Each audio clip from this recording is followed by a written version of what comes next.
ನಮಸ್ಕಾರ. ಸವಿ ಕುಟೀರದಾಗ ಇವತ್ತೊಂದು healthier option ನೋಡೋಣ.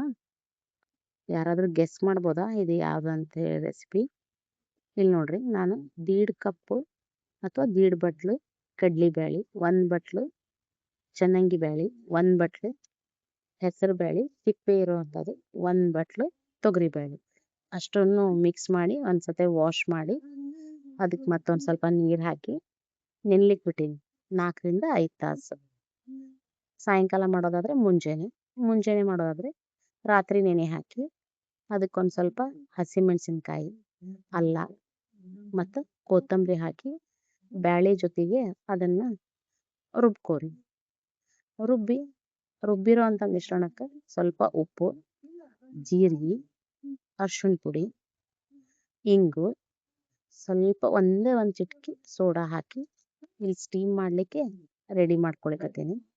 ಅದೆಲ್ಲ ಕಲಿಸಿಟ್ಟು ಇಲ್ಲಿ ಸ್ಟೀಮರ್ ರೆಡಿ ಮಾಡ್ಕೊಳ್ಳೋಣ. ಆ ಸ್ಟೀಮರಿಗೆ ಸ್ವಲ್ಪ ಆಯಿಲ್ ಹಚ್ಚಿ ಇದನ್ನೆಲ್ಲ ಚೆನ್ನಾಗಿ ಮಿಕ್ಸ್ ಮಾಡ್ಕೊಳ್ಳೋಣ. ಸರಿಯಾಗೆಲ್ಲ ಮಿಕ್ಸ್ ಮಾಡಿ ಈ ಥರ ಕಡುಬಿನ ಆಕಾರಕ್ಕೆ ಮಾಡಿ ಅದನ್ನು ಬೇಯಲಿಕ್ಕಿಟ್ರೆ ಆಯ್ತು. 10 ರಿಂದ 15 ನಿಮಿಷದಲ್ಲಿ ರೆಡಿ ಆಗುತ್ತೆ. ಇದು ಹೆಲ್ದಿನೂ ಮತ್ತು ಟೇಸ್ಟಿನೂ. ಇದಕ್ಕೆ ನೀವು ಬೇಕಂದ್ರೆ ಸಬ್ಬಸ್ಗಿನೂ ಆ್ಯಡ್ ಮಾಡ್ಕೋಬೋದು. ಇಲ್ಲಿ ನೋಡ್ರಿ ಎಷ್ಟು ಸಾಫ್ಟ್ ಫ್ಲಫಿ ಆಗ್ಯಾವ. ಇದನ್ನು ಕೊಬ್ಬರಿ ಚಟ್ನಿ ಜೊತೆ ಸರ್ವ್ ಮಾಡಿರಿ. ಇಂಥ ಸಿಂಪಲ್ ಮತ್ತು ಹೆಲ್ದಿ ರೆಸಿಪಿಗೋಸ್ಕರ ಸವಿ ಕುಟೀರನ ಸಬ್ಸ್ಕ್ರೈಬ್ ಮಾಡಿರಿ, ಫಾಲೋ ಮಾಡಿರಿ. Thanks for watching.